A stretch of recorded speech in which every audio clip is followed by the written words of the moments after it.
Isn't that marvellous? Here's a house bedevilled with faulty wiring of a wayward nature. Here's you, an electric man, with a little plastic card to prove it. I still want to see what you can do before I let you touch me beer pumps. You can make a start on the glass washer.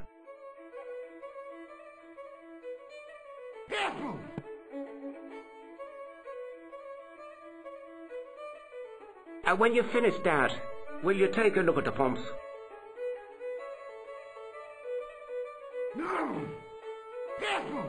It was an electrical plug attached to the glass washer.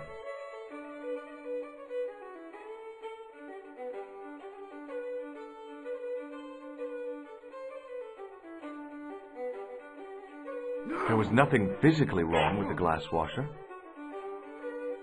I couldn't see anything obviously wrong with the machine. I figured it must be the wiring.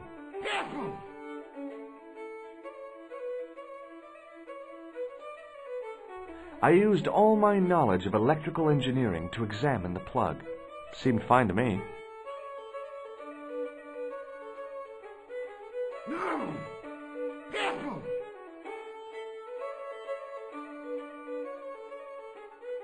I replaced the fuse with a piece of wire. I knew it was dangerous, but I was desperate enough to disregard everything I knew about standard safety precautions. Excuse me, Mr. Leary. I fixed your glass washer, no problem. Bingo! And a blessing to all the saints. A free half pint to that man on the house. Now, could you take a look at the beer pumps? Well, I guess so, but I'm not making any promises. If you can't fix them, I'll have a riot on me hands. The pumps are in the cellar, right? That's right. You'll find a flashlight down there somewhere.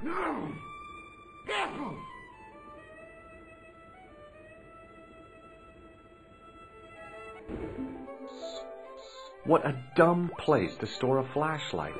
A dark cellar. The only way I was going to find anything down there was to feel around.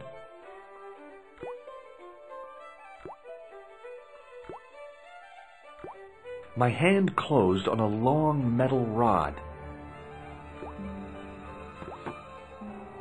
I pushed the lever and heard the grating of metal, but nothing appeared to happen.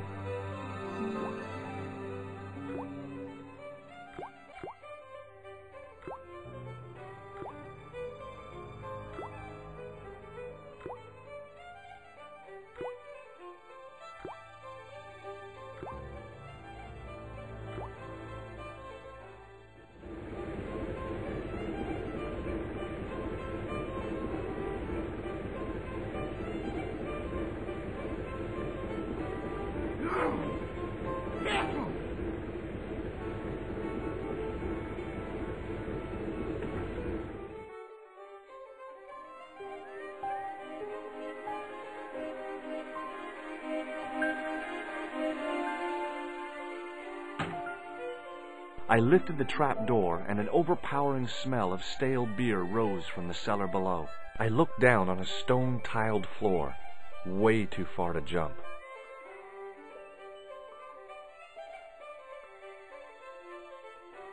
Excuse me. There was a nasty feeling in my guts I usually associated with light opera. It was Khan. What's the problem?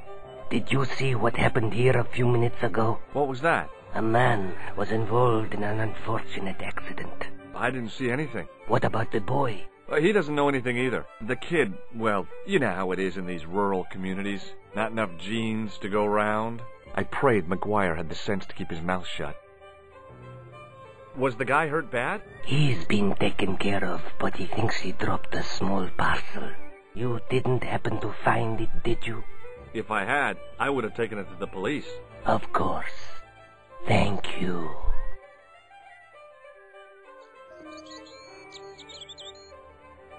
It wasn't my nerves that stopped me jumping.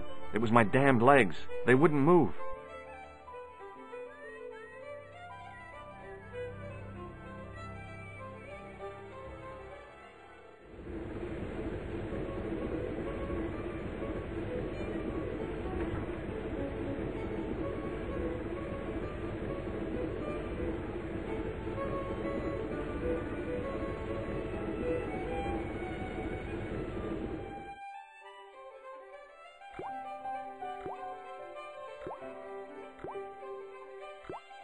Then I noticed a flash of light, something sparkling beneath the open trap door.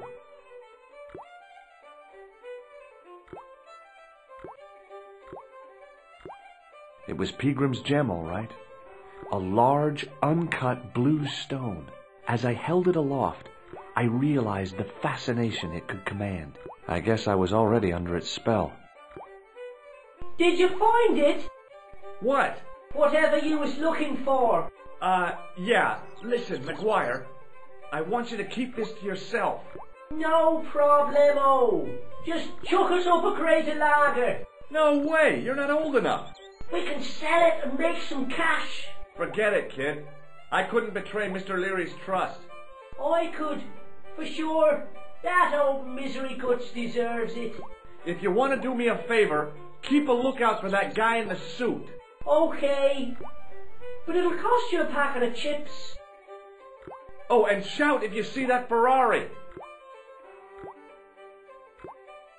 It was a couple of paper sacks filled with trash. I searched the trash, but there was nothing useful there. It was a bunch of cleaning materials. I looked among the cleaning materials, but saw nothing I could use. It was a calendar with a faded photograph of a prize-winning carp.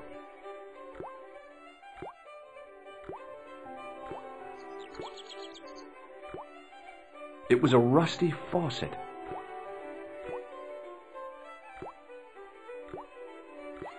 The faucet creaked, coughed, and spewed out a stream of rusty-colored water. I shut off the faucet as tight as I could, but it kept on dripping.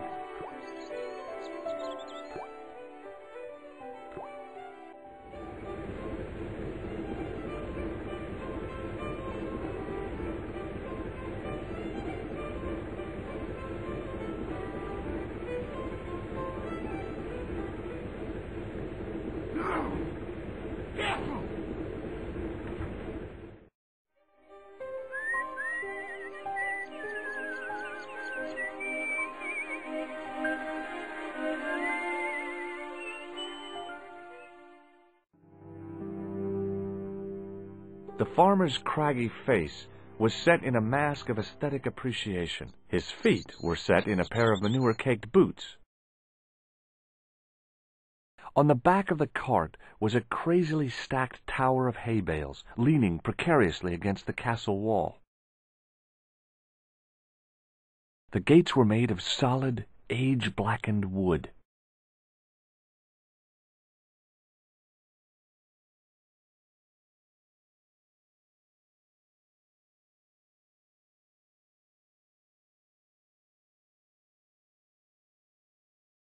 Pushing with all my strength got me nowhere.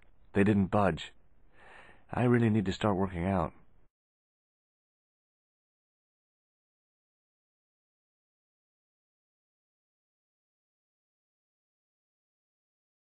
Hi. Do you speak English? Well, no, what if I was to say no? An implication of cognizance shrouded in denial. A pretty poser of a paradox indeed. I gave him the look I'd perfected when I was 12 and was going to be the greatest hypnotist of all time. It was a killer. Are you attempting to hypnotize me, or is it the constipation you're suffering? I was a little out of practice. Have you seen Professor Pegram? No, he's packed up and gone. Do you happen to know where? Back in England, I suppose. Good book? A book? It's a passport to a world of fantasy and imagination. Yeah? What's the title? Creative Shelving for Beginners, the 1978 edition. What's so cool about home improvement? There's nothing like it. The resinous autumnal aroma of seasoned wood, the rhythmic rasp of the plate. Ah, no wonder our Lord came to earth as the son of a humble carpenter. I bet he was a wizard with a chisel and a length or two before. Surely the portrayal of Christ's adoptive family as humble artisans is a symbolic metaphor. I don't know about that, but I know they were carpenters. Haven't you read the book?